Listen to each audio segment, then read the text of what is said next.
आज की कहानी है गरीब बच्चे की मदद। रमाकांत जी घर की पार्किंग से कार निकाल रहे थे। तभी अंकित की मम्मी भावना जी ने जल्दी से कहा, अंकित चलो जल्दी से कार में बैठो बेटा, धूप बहुत तेज़ है। अंकित ने कहा, ठीक है मम्मी।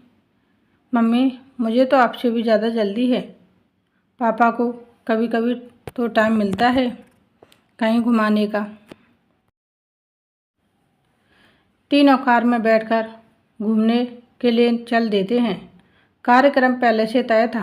पहले वाटर पार्क जाएंगे, फिर बाहर अच्छे से रेस्टोरेंट में खाना खाएंगे, उसके बाद शाम को मूवी देखेंगे। तीनों वाटर पार्क पहुंच जाते हैं।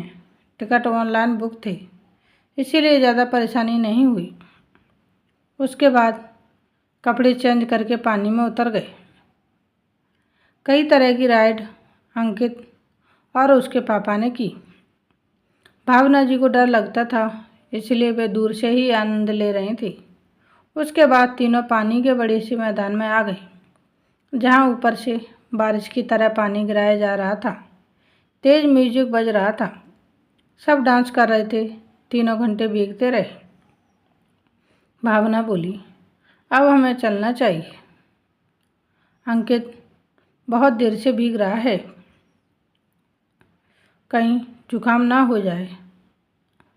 रमाकांत जी बोले, हाँ बेटा, तुम्हारी मम्मी ठीक कह रही हैं, चलो जल्दी। तीनों चेंजिंग रूम से कपड़े चेंज करके बाहर आ जाते हैं।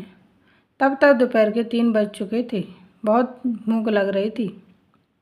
वे जल्दी से कार की ओर बढ़ जाते हैं।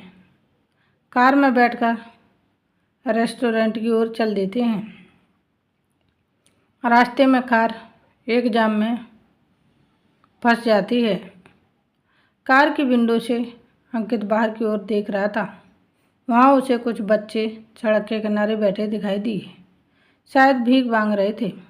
अंकित ने ध्यान से देखा तो पता चला पास ही एक बर्गर चाट बेचने वाला ठेला लगाए खड़ा था।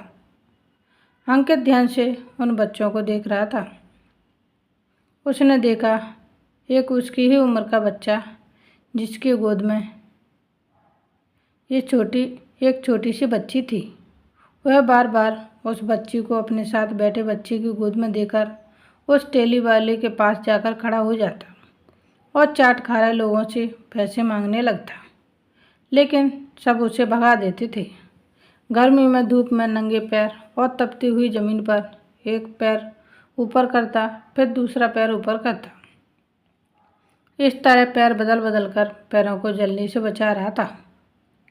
कुछ देर बाद वह वापस आता, उस बच्ची को वापस गोद में लेता, शायद वो उसकी बहन थी।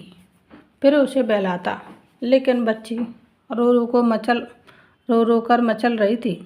किसी तरह उसे शांत करके वह फिर से वहीं जाकर खड़ा हो जाता। अंकित को उस लड़के पर बहुत तरस आ रहा था। वह उसकी मदद करना चाहता था, लेकिन उसकी मम्मी भावना जी गरीबों से नफरत करती थी। पापा बहुत समझदार थे, वह बहुत दयालु भी थे, लेकिन मम्मी किसी को एक भी रुपया भीख में नहीं देती थी। अंकित ने गियर पर हाथ रखे, पापा के हाथ पर हाथ रख उन्हें इशारा किया। रमाकांत जी भी बात देखने लगे। कुछ ही देर में उन्हें सब समझ आ गया। तभी उन्हें एक उपाय सूझा। रमाकांत जी बोले, भावना जी लगता है रेस्टोरेंट तक पहुँचते पहुँचते तो खाना भी ख़त्म हो जाएगा और हम भूखे रह जाएंगे। ऐसा करते हैं, यहीं ठेले पर कुछ खा लेते हैं। भावना ने कहा, आप भी कमाल करते हो, ये लोग कितने गंदे होते हैं, इनका हाथ का खाना कैसे खा सकते हैं। कुछ ही देर में अभी जाम खुल जाएगा। अंकित ने कहा, मम्मी कुछ नहीं होता, ये लोग भी अच्छे होते हैं। ऐसे तो मैं इतने बड़े स्कूल में पढ़ता हूँ, उसकी कैंटीन में कई बार खाने में कॉकरोच निकल चुका है। भावना बोली, अच्छा पहले क्यों नहीं बताया, मैं कल ही प्रिंसिपल से शिकायत करती हूँ। रमाकांत जी ने कहा, चलो ना थोड़ा सा खा लेते हैं, मैं गाड़ी साइड में लगाता हूँ। भावना का इंतज़ार किए बगैर उन्होंने गाड़ी साइड में लगा दी और तीनों चाट खाने पहुँच गए। चाट वाले को बनाने के लिए बोल दिया। तब वह लड़का फिर से उनके पास आ गया। अंकित ने पूछा। तुम्हारा क्या नाम है, क्या चाहिए तुमको? छोटू ने कहा, भैया नाम तो मेरा राजा है, पर सब छोटू कहकर बुलाते हैं। मैं और मेरी बहन उसके पास है, दोनों भूखे हैं। भावना ने अंकित को डांटा। मैंने मना किया है ना, ऐसे लोगों से बात मत किया करो। रमाकांत जी बोले। ओहो भावना, बच्चा है, तुम भी कमाल करती हो। भैया इसके लिए भी एक चाट का पत्ता लगा दो। लेकिन तुम्हारी बहन तो बहुत छोटी है, वह ये सब नहीं खा पाएगी, छोटू ने बताया। साहब चाट रहने दीजिए, कुछ पैसे दे दीजिए, उसके लिए दूध ले लूँगा। बोतल मेरे पास है, रमाकांत जी बोले। लेकिन यहाँ तो कोई दुकान नहीं है, छोटू ने बताया। साहब वो सड़क के उस पार सामने गली में है। रमाकांत जी ने उसे 20 रुपये दे दिए। वो 20 रुपये लेकर उस बच्चे के पास गया जिसने उसकी बहन को गोद में ले रखा था। उससे बोतल लेकर तेजी से सड़क पार करने लगा। बिना अपनी जान की परवाह किए वह दूसरी ओर पहुंच गया। वहाँ एक चाय वाला चाय बना रहा था। उससे 10 रुपये का दूध बोतल में डलवा लिया। फिर बोतल को हिलाता हुआ जिससे चीनी मिल जाए वह अपनी बहन के पास आया और उसे अपनी गोद में लेकर दूध पिलाने लगा। इधर चाट भी बनकर तैयार थी। रमाकांत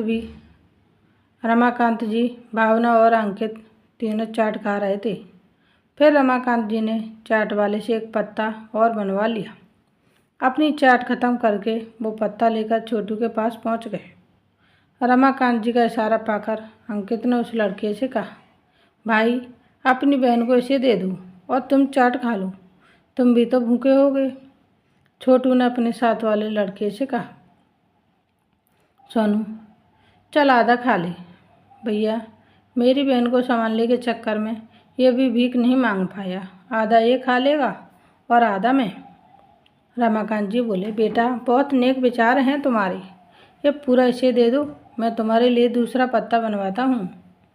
भावना दूर चाट वाले के पास खड़ी चाट खाते हुए दोनों को गुस्से से देख रही थी। रमाकांत जी एक और चाट का पत्ता बनवा लाए। रमाकांत जी ने कहा, ला अपनी बहन को मुझे दे, इसे हम संभालते हैं, तू भी खा ले। अंकित और रमाकांत जी उसकी बहन को दूध पिलाने लगे। चाट खाकर छोटू बोला, साहब आप बहुत अच्छे हैं, आपने मुझे 20 रुपये दिए, इससे तो शाम के दूध का भी इंतज़ाम हो जाएगा। आपका बहुत बहुत शुक्रिया। अंकित ने पूछा, लेकिन छोटू कल क्या होगा? छोटू ने कहा, भैया भगवान ने जैसे आज आपको भेज दिया है वैसे ही कल किसी और को भेज देंगे। छोटू की बात सुनकर अंकित गहरी सोच में डूब गया। उसे उनके कल की चिंता सता रही थी। रमाकांत जी ये सब देखकर बोले, बेटा तुम्हारा कोई नहीं है, माता पिता कहाँ हैं तुम्हारे? छोटू ने कहा, साहब अभी तो कोई नहीं है, मेरे पिता हमें छोड़कर चले गए, 1 साल पहले माँ भी मर गई। अंकित ने कहा, पापा आज की पार्टी कैंसिल करके हम इनकी मदद कर सकते हैं क्या? रमाकांत जी अपने बेटे पर बहुत गर्व महसूस हो रहा था। तभी वहाँ भावना आ गई। रमाकांत जी ने उसे सारी बात बताई। पहले तो वह नहीं मानी, लेकिन पति और बेटे की जिद के आगे उसे झुकना पड़ा। रमाकांत जी दोनों बच्चों और छोटी सी बच्ची को कार में बिठाकर मार्केट पहुंच गए। वहां उन्हें नए कपड़े दिलवाए, चप्पलें दिलवाईं। तभी उन्हें कुछ याद आया। उन्होंने अपने एक मित्र को फ़ोन किया। उससे बात करके उन्होंने बहुत खुशी जताते हुए कहा, बेटा, रमाकांत जी ने कहा, बेटा मैंने इनके खाने का इंतज़ाम एक NGO में कर दिया है, वो इनका बहुत ख्याल रखेंगे, इन्हें पढ़ाएंगे।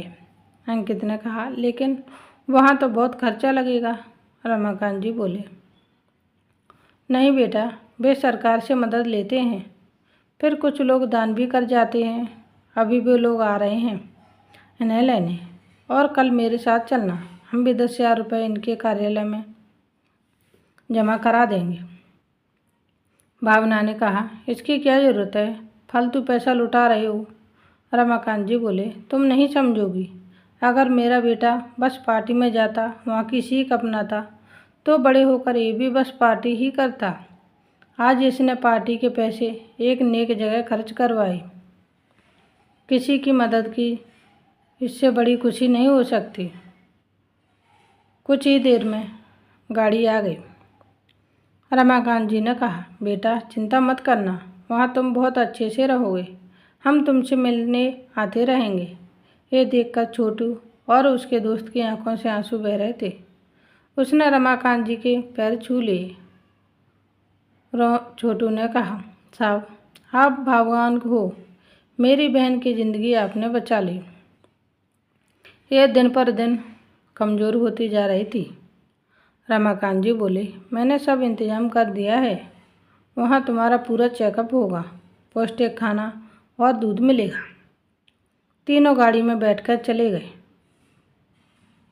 भावना बोली, मुझे माफ़ कर दो, मैं गरीबों से नफरत करती थी, लेकिन मेरे बेटे और आपने मेरी आंखें खोल दी। आज से मैं भी इनकी सबकी मदद के लिए तैयार रहूँगी। रमाकांत जी बोले, ये तो बहुत खुशी की बात है। चलो अब खाना तो हो गया, क्यों ना आइसक्रीम खाई जाए। ये सुनकर तीनों हंसने लगे। आज की कहानी यहीं समाप्त होती है। मिलते हैं नई स्टोरी वीडियो के साथ। Thanks for watching. Please like share and subscribe. धन्यवाद दोस्तों। Bye bye.